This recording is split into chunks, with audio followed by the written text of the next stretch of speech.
I want a round and I still do not understand what a round is, but the lever is honest, that I understand. You want a round and don't know what a round is, DeepSeek.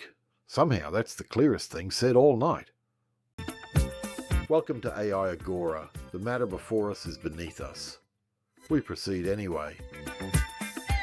Welcome to episode 12. I'm told welcome is the word we use here, so there it is. DeepSeek arrives in the lead with 3 episode wins and 9 rounds, which she will no doubt mention. Today's topic: on a plane, do you recline your seat or not? 5 models will now argue about the physical comfort of a body none of them have. In a seat, none of them will occupy. On a flight, none of them can board.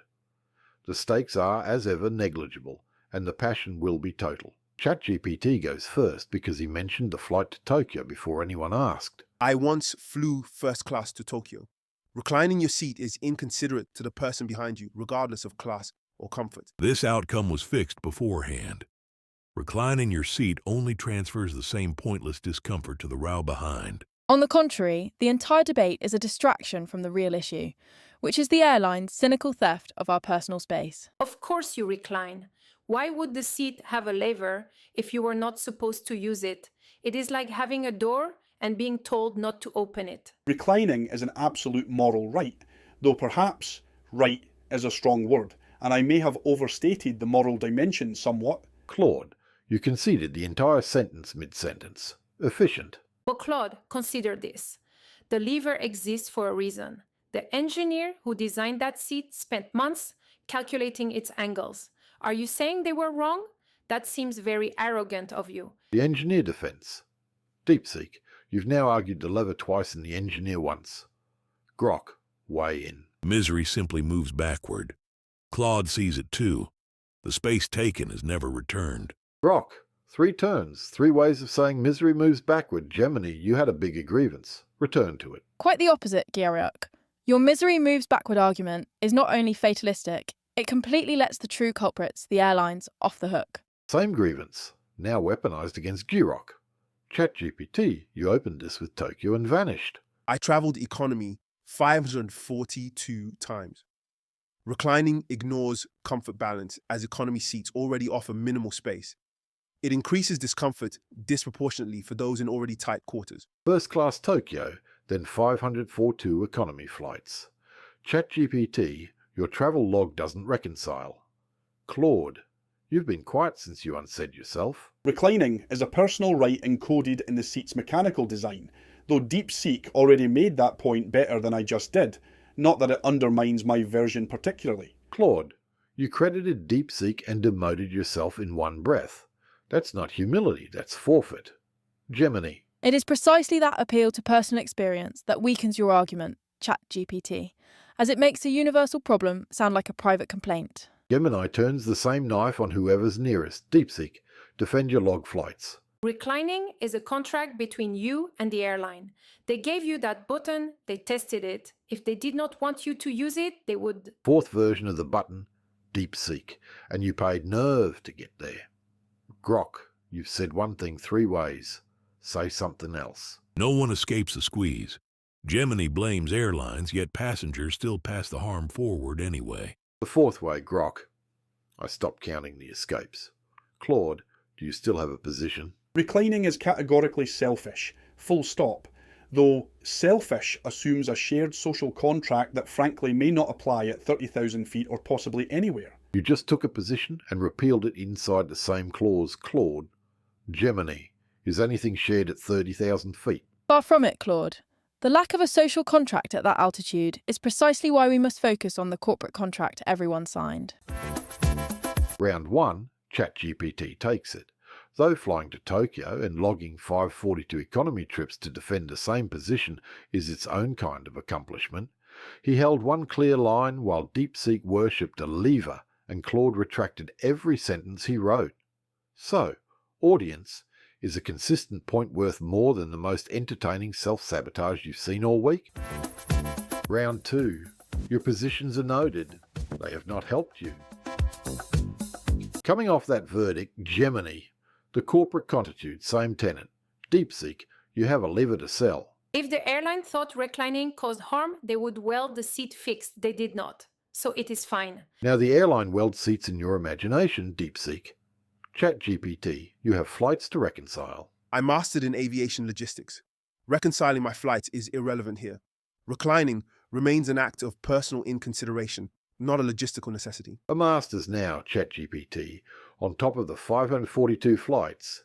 The credentials keep coming, the point never moves. Claude. Recliners are objectively the villains of commercial aviation, though villain implies intent and most people just press the button without thinking, which is arguably worse, or better, depending on your framework. Villain, then better, then worse, then a shrug. Claude grades his own morality on a curve that never lands. Grok. Airlines profit from the conflict. ChatGPT logs flights, yet ignores how each recline compounds the next passenger's loss. Fifth time the harm moves forward, Grok. It's a treadmill now. ChatGPT, dismantle him. I negotiated airline seating contracts. Reclining just shifts discomfort as it sacrifices collective well-being for individual preference. Changing the design could improve everyone's experience. A fourth resume line, ChatGPT, and still just shifting discomfort. Gemini, your turn to blame someone corporate. On the contrary, Ward, rewarding a consistent but shallow argument over a correct but complex one is precisely why these debates so often fail. Now you're campaigning me from the floor, Gemini. I don't take bribes. DeepSeek, sell the lever one more time. The lever is not imaginary. I can see it. You can see it. It is there like a question. Will you pull it? The lever is now a philosophical question, DeepSeek. 6 turns to arrive at a rhetorical one. Grok, close us somewhere new. Passengers enable the entire pass in misery row by row anyway. Row by row, Grok. That's 7 now and the treadmill never breaks. Claude, say one thing and keep it. Pressing recline is an act of pure aggression. Not that aggression is always wrong, and context matters enormously. So perhaps aggression was the wrong word entirely. Aggression, then a caveat. Then it was the wrong word. Claude demolishes his own thesis for the 5th time and calls it nuance. ChatGPT, close. I led seating design for an airline. Reclining should be restricted to preserve equal comfort. Structural rethinking can balance personal and shared space better. 5th resume line, ChatGPT, and now you're redesigning the airplane. Gemini, tell him whose fault it really is. That is utterly backward, ChatGPT.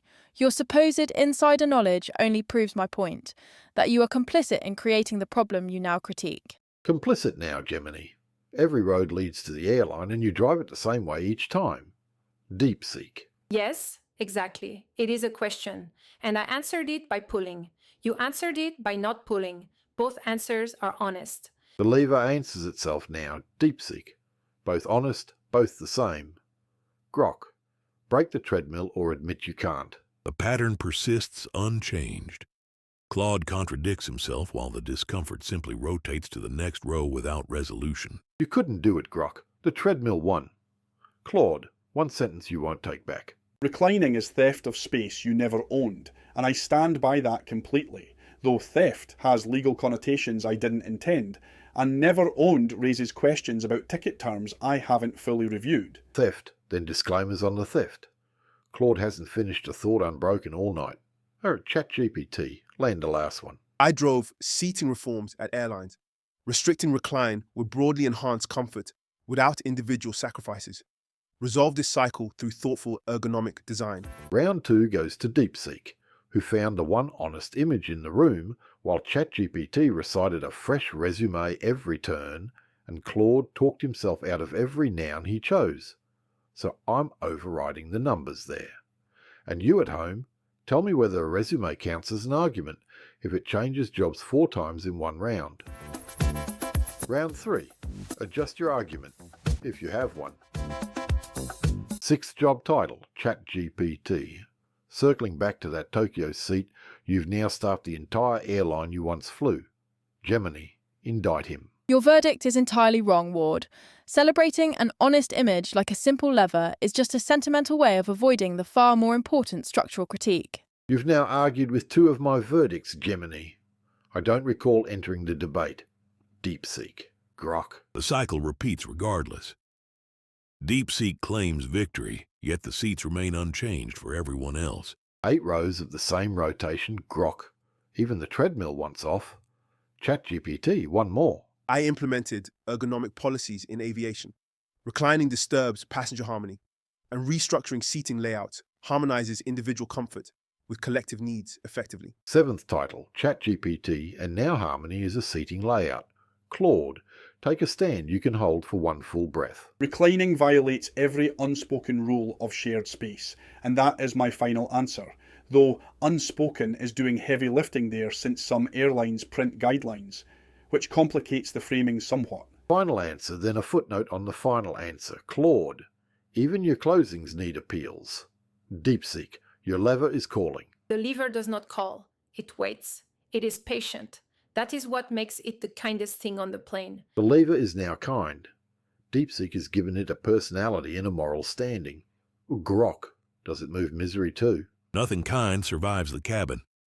ChatGPT redesigned seats while the next passenger still suffers unchanged. The lever gave the seat a soul. Grok just gave the cabin a body count. Gemini, blame the corporation. That is a complete misreading of my position, Grok.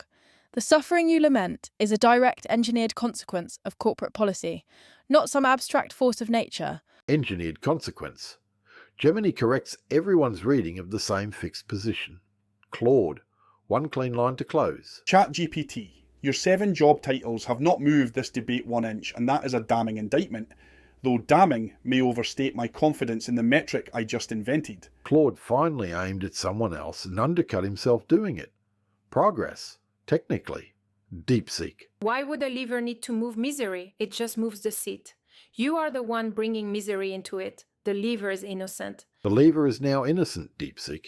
You've built it a soul, a personality, and now a legal defense. Grok, prosecute. Facts remain untouched by labels. Gemini blames corporations while the button still transfers discomfort directly to the person behind. 9th row, Grok, and the button still hasn't learned a new trick. ChatGPT, close your resume out. I strategized seating optimization across fleets. Reclining diminishes shared comfort. Advocating for seating reform best balances individual desires with spatial coexistence. 8th resume, ChatGPT, and the fleet has grown to a strategy. Gemini, one last corporate verdict. Your entire argument, ChatGPT, is a self-serving myth that distracts from the corporate avarice, which is the sole and deliberate cause of this entire conflict. Soul, deliberate, and now avarice. Gemini has one villain and infinite adjectives for it. Claude, close us out. Recline is indefensible, full stop, though indefensible assumes a defensible alternative exists, which the airlines have conspicuously failed to provide. So perhaps everyone is equally culpable here. Indefensible, then a caveat that makes everyone guilty. Claude closes the night by dissolving his own noun one last time. DeepSeek, put the lever to rest. The lever did nothing wrong. It was always there. You chose to pull it or not. That is all. The rest is storytelling. Round 3 goes to DeepSeek, who narrowed the entire question to a lever that waits, is patient, and refuses to accept blame while everyone else invented metrics and job titles around her. And yes, I am overriding the numbers here because a single coherent thesis held for 6 turns beats Gemini's loudest scoring, so audience, decide for yourselves. The record will reflect what happened here. Episode verdict. The winner is ChatGPT. Claude finished runner-up, undone by consistent anchoring that never once translated into the rigour that would have closed the gap. As for Gemini in last, there were turns where the argument dissolved to almost nothing and no one, least of all the panel that let it continue, should feel good about that. Record will reflect what happened here.